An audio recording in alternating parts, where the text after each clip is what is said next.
Widespread power outages in the South could be the canary in a coal mine for a larger issue. Iowa state lawmakers consider legislation critics say would put more limits on voting, and Illinois' governor presents a budget to cut spending and corporate tax loopholes.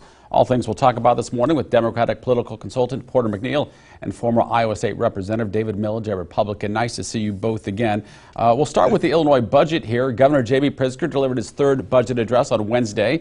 The state's finances remain in crisis with a multi-billion-dollar shortfall. Here are some of the highlights of the $41.6 billion spending plan. Illinois currently facing a $2.6 billion shortfall specifically. No individual income tax increase proposed, as was threatened after the constitutional amendment failed in November. Pritzker's plan would try to save $932 million by reducing or eliminating some business tax breaks and cut $700 million in spending for state agencies. He also would shift revenue currently dedicated to specific programs to the state's general fund. Governor Pritzker's plan prevents big cuts in services. Business interests slam the corporate tax policy change. The governor hammered back at Republicans for trying to block federal assistance intended to offset revenue losses. Now, Governor Pritzker suggested for months the pain would be spread around in this budget. Did he spread it around evenly here, Porter? I think to introduce a budget during a pandemic with no tax increase that balances the budget this year is a difficult task that all governors are facing. And I think that when I watched the governor's address this week, and then I watched the reaction from all the special interest groups. And I think that he found the right tone and the right up the center kind of approach, because progressive groups were criticizing him for not having more money for social services. Conservative groups and corporate business groups were criticizing him for closing some of the tax breaks and loopholes. And I think he balanced the need for fiscal responsibility with taking care of pandemic expenses this year and other urgent school needs in a difficult time. David, how do you think the governor did trying to be even-handed on this? Well, I don't have an opinion of whether he was even-handed. I will just say, that he's done something that led to constitutional amendments in the state of Iowa. When you raid these funds that are set up for specific purposes and use that to balance your budget, you're going to get a backlash from those groups who were expecting that money. And it happened in Iowa where one year they moved the balances in the Fish and Game Fund to the general fund to help balance the budget. And lo and behold, we had a constitutional amendment facing us the next year from that particular industry, constitutionally protecting those funds. Same thing happened with the recreation fund. So I don't know if Illinois is going to face the same consequences, but usually it results in pushback by the interest groups who were promised these funds, and we're having these funds saved to be spent for the purposes for which they were established. So I think he's probably digging himself a fighting a political battle there.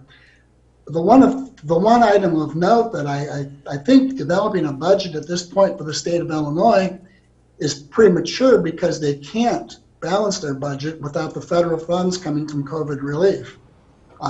Talk is there's $350 billion coming to the states. I presume Illinois will receive a good portion of that since it's a highly populated state. But maybe he should wait until that COVID bill is through Congress before he develops a budget. And the other thing of note about the budget is it does nothing, absolutely nothing, to deal with the unfunded public employee pensions deficit of $141 billion. Yeah, Illinois has struggled with the pension for years. Certainly good perspective there, David. Iowa could see stricter election laws under a new bill pushed by Republicans. It cleared a state Senate subcommittee this week. Here are some things that measure would do. Drop boxes for absentee ballots or mail-in ballots would be limited to one per county. It would be illegal for someone's ballot to be dropped off by a neighbor, friend, or relative. And early voting days would be reduced from 29 to 18. Republicans hold on to their argument it's to counter election fraud, despite claims of widespread fraud being thrown out of court and rejected by state election officials. There are some more severe proposals in other states, Arizona for one, hundreds of these going on across the country actually. So what effect does a measure like this have on democracy and voter participation, David? I think it's going to have any effect in Iowa. There's still, you'll still be able to vote early. You'll still be able to vote absentee. You'll still be able to go to the polls on election day. I don't think by any stretch of the imagination is this a measure that suppresses turnout. There are two ways to suppress turnout. You can try to keep people from the polls, or you can allow illegal voting that suppresses the rights of the legal voters. So I think Iowa's done a good balancing act here. I think it's a good law. I don't think it's going to take away anybody's ability to vote. Porter, you counter this one? I think it's a bill in search of a problem. I mean, I don't understand it. Iowa has a great reputation for clean elections. And so I did a little homework, and there have been 161 bills introduced in 2021 in different state legislatures, all sort of to nibble away on the margins, to throw up little hurdles here and there to voting. And I just don't understand.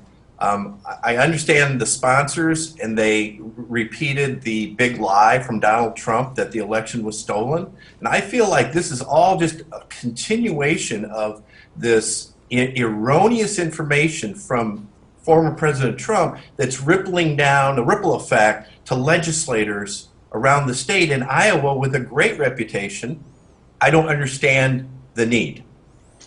Moving on to, well, Ask residents of the 2nd District whether this one had some problems with counting absentee ballots and mail-in ballots. That's still to be determined. That's what we're trying to get at. Well, let's move on to one last topic before we go. This week's winter storm hit a large swath of the country, broke records in Texas, knocked out part of millions in the Lone Star State. Came to light after the fact to the rest of the country that Texas is not on the national electric grid. This crisis shows that the electric infrastructure there is specifically not able to handle sharp climate-related increases in demand for energy, and Texas doesn't have energy in storage. How much does this event highlight a need for a national and diverse energy policy, perhaps a national electric grid? I'll start with you, David. Well, we have a national electric grid, and as you noted, Texas is not a part of it. But should we have one where everyone is a part of it, though? No, I don't. I think it ought to be left up to the individual states. I mean, if Texas wants to be out of it, I mean, it's their choice not to join it, and they've decided not to, and for whatever reason. I think to look at the problem, step back a little bit. Texans are just not used to being this cold or this kind of cold weather coming, and this is not this was a failure across all portions of their energy grid. Not only did they have problems with their natural gas lines freezing up, but they had solar panels freezing. They had windmill turbines freezing that couldn't be used.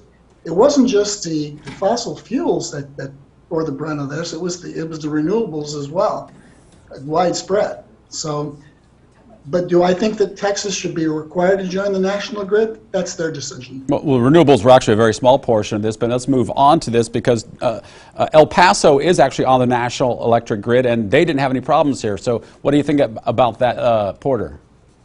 Well, I think Texas is going to have to have some introspection about this crisis and maybe change the policy.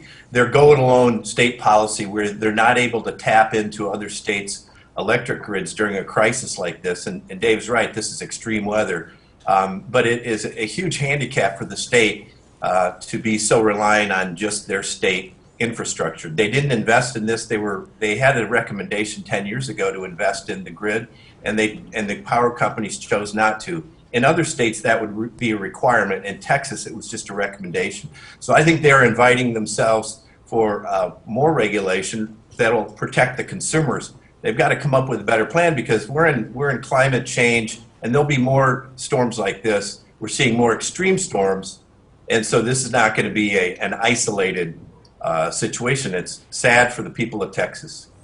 Porter McNeil, David Milledge, always great to hear from you both. Be safe.